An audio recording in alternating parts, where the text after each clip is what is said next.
Hello everyone, this is Anirvan sir, welcoming you to my channel Anirvan Science Fair, and today we are going to talk about the second chapter of class 12 biology, that is human reproduction, and the topic for today's discussion is menstrual cycle.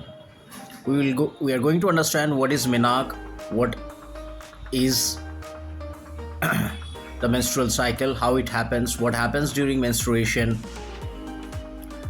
as well as what is the follicular phase, what is the luteal phase, what is the function of the luteal phase, what is menopause, and also we are going to understand that this is a transition in a woman's life and its importance is very high in the life of a female. So let us begin the chapter with the topic, what is menstrual cycle? The monthly hormonal cycle regulating follicle release and the changes that occur in the ovary and the uterus is called menstrual cycle. The menstrual cycle begins and the changes that occur during the first 14 days are called the follicular phase, which is followed by ovulation around day 14 due to estrogen-induced LH surge. The last 14 days of the cycle are called luteal phase. In this phase, the amount of progesterone released is very high. The follicular phase may vary in length, however, the luteal phase always remains constant, that is for 14 days. These are the changes occurring in the ovary. At the same time, certain changes occur in the uterus, day 1 to day 14, menstrual phase, and it is also called proliferative phase, and day 15 to 28 is called the secretory phase. Regular menstrual cycle results from a complex feedback system involving the hypothalamus, the pituitary gland, the ovary, and the uterus. The average length of the cycle is 28 days. However, it can vary from individual to individual and from one cycle to the next. The cycle is divided into two phases of approximately 14 days each. The first half of the cycle is called the follicular phase.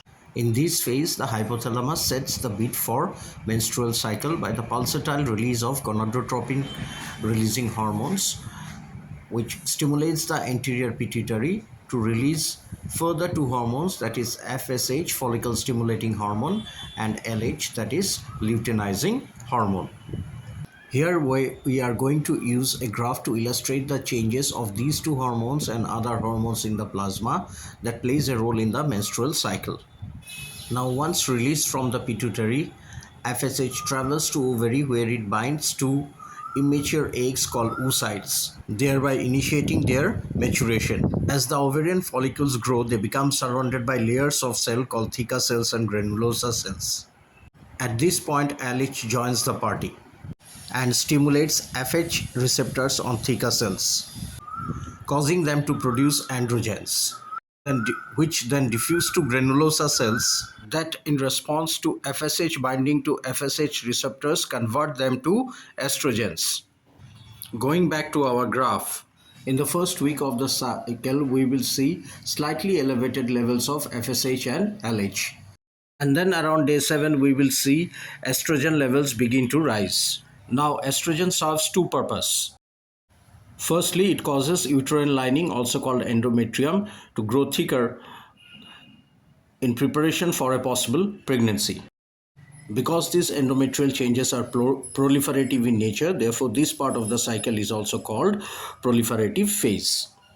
Secondly, the initial rise in estrogen levels sends a negative feedback to the hypothalamus pituitary axis to suppress further production of FSH and LH. In addition to that, the granulosa cells of the follicles release another hormone called inhibin, which selectively suppresses further production of FSH. As the follicular phase progresses, out of the multiple large follicles that remain sensitive to decreasing levels of FSH, only single dominant follicle remains, which produces increasing amounts of estrogen. Once again, the lining of the uterus continues to grow thicker and spongier with blood-rich tissues. Now, once the estrogen level reaches a critical level, as the follicle matures within the ovary, estrogen begins to exert positive feedback on LH production, which provokes a steep surge in LH and to a lesser degree on FSH. Around day 14, when LH level reaches the maximum, it causes the rupture of the follicle and release of the egg into the fallopian tube by a process called ovulation, and this marks the end of the follicular phase and beginning of the next phase, that is the luteal phase. The ruptured follicle then develops into a structure called corpus luteum, and this corpus luteum produces another hormone, that is progesterone, and this progesterone further helps in the thickening of the uterine lining and making it more vascularized, so that it can supply nutrients to the growing embryo if fertilization takes place. Progesterone also secretes mucus that blocks the opening of the cervix and prevents the entry of bacteria and sperm. Since in these phase secretions are released, therefore this phase of the cycle is also called the secretory phase. Going back to our graph, following ovulation, the corpus luteum secretes high level of progesterone and low levels of estrogen, which peaks around day 21. During that same period of time, elevated circulated levels of estrogen, progesterone, and inhibin sends a negative feedback to the GnRH in the hypothalamus and pituitary to stop the production of FSH and LH so that new follicles are not formed.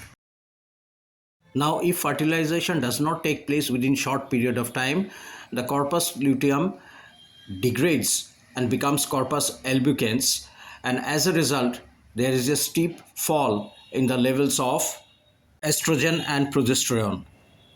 This dramatic fall in the levels of the two hormones causes the uterine line to break down and cause menstruation, that is the coming out of the blood from the uterus. I hope the concepts are clear to you. Thanks for watching.